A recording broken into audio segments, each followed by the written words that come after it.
आम्ही, भीक नाही मागत आम्ही। नमस्कार, आम्ही सर्व बाधित उमेदवार आहोत शिक्षक भरतीमधील। 2017 पासून इथे भरती प्रक्रिया झालेली आहे। 2017ला झाली, 22ला झाली आणि आता 2025लाही झाली। पण यामध्ये बिगर आदिवासी समाजाला आरक्षण दिलं गेलं नाही आहे। त्यामध्ये देखील आता 2022ला आपल्या एस.टी. बांधवांची भरती केली गेली, सरसेवेने भरती केली गेली। मात्र आम्हाला बिगर आदिवासी समाजाला या भरतीपासून वंचित ठेवलं गेलं आहे। आम्ही सुद्धा त्यांनी धारण केलेलंच पात्रता धारण केलेलं आहोत, पण तरी देखील आम्हाला या सेवेमध्ये जसं त्यांना सेवेत सामावून घेतलं गेलं तसं आम्हाला या सेवेमध्ये सामावून घेतलं गेलं नाही आहे। आमची हीच मागणी आहे की आम्हाला देखील एस.टी. बांधवांप्रमाणे सेवेमध्ये सामावून घेण्यात यावे।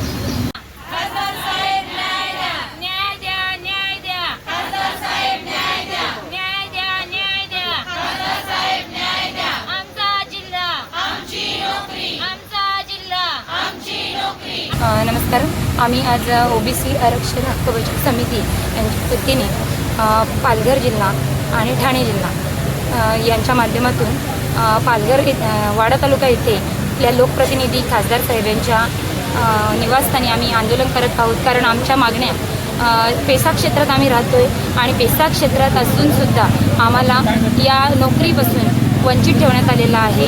आणि ज्या ज्या भरत्या होतात त्या भरत्यांसाठी संपूर्णपणे जे GR निघतात ते फक्त एकाच जातीसाठी निघतात, ST प्रवर्गासाठी, आणि या सर्व इतर प्रवर्ग यामध्ये डावळले जातात। म्हणजे सर्व प्रवर्गांना यामध्ये समाविष्ट करणं गरजेचं आहे। कारण आत्ताच 6 ऑक्टोबरला जो सुप्रीम कोर्टाचा आदेश आलेला आहे, त्या सुप्रीम कोर्टाच्या आदेशामध्ये सुद्धा दिलेलं आहे की 50% आरक्षित प्रवर्गाला न्याय मिळण्यात यावा किंवा आरक्षित प्रवर्गाची भरती करण्यात यावी। तर आत्ता जी भरती झालेली ती आरक्षित प्रवर्गाला डावलून फक्त ST प्रवर्गाची भरती केलेली आहे। त्याच्यामुळे महाराष्ट्र शासनाने हा चुकीचा अर्थ लावून फक्त ST प्रवर्गाला 100% आरक्षण देऊन इतर प्रवर्गाचं आरक्षण हे 0% केलेलं आहे। आणि मग आम्ही अशा 0% आरक्षणामध्ये आम्ही नोकरीपासून वंचित आहोत आणि आम्ही जायचं कुठे?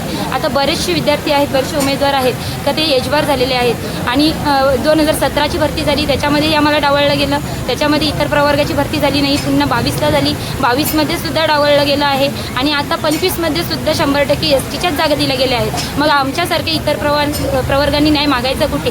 आम्ही लोकप्रतिनिधींना अनेक वेळा निवेदनं दिलेली आहेत, अनेक वेळा त्यांना त्यांच्याशी चर्चा केलेली आहे, पण आत्तापर्यंत आमचा हा मुद्दा मला वाटतं सरकारपर्यंत पोचलेलाच नाही आहे आणि याच्यावर ठोस असा आम्हाला निर्णय मिळाला नाही आहे। त्यामुळे आत्ता आम्ही जे आंदोलनाला बसले आहोत ते आत्ता जे आंदोलन आम्ही करत आहोत ते आम्हाला ठोस निर्णय मिळाल्याशिवाय आम्ही इथे आता उठणारच नाही आहेत, अशी आमची भूमिका आहे। आणि हे आंदोलन आता तीव्र स्वरूपात उगारण्यात येईल। आमचा जिल्हा, आमची नोकरी, भीक नाही मागत आम्ही, मागतो आमचा हक्क, भीक नाही मागत आम्ही, मागतो आमचा हक्क, भीक नाही मागत आम्ही, मागतो आमचा हक्क, न्याय द्या, न्याय द्या, खासदार साहेब न्याय द्या, न्याय द्या, न्याय द्या, खासदार साहेब न्याय द्या, न्याय द्या, न्याय द्या, खासदार साहेब न्याय द्या। आरक्षण हे शून्यावर आलेलं आहे, तर या केसमध्ये आपल्या खासदार साहेबांनी लक्ष दिलं पाहिजे आणि सगळ्यांना नोकरी मिळाली पाहिजे। जसं त्यांना 50% आरक्षण आहे तसं आपल्याला पण मिळालं पाहिजे।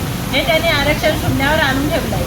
तर असं न होता हे सगळ्या लोकांचा विचार करून साहेबांनी आपले खासदार साहेब आहेत त्यांना माझी विनंती राहील का त्यांनी हे लक्ष दिलं पाहिजे आणि सगळ्यांना नोकरी मिळाली पाहिजे।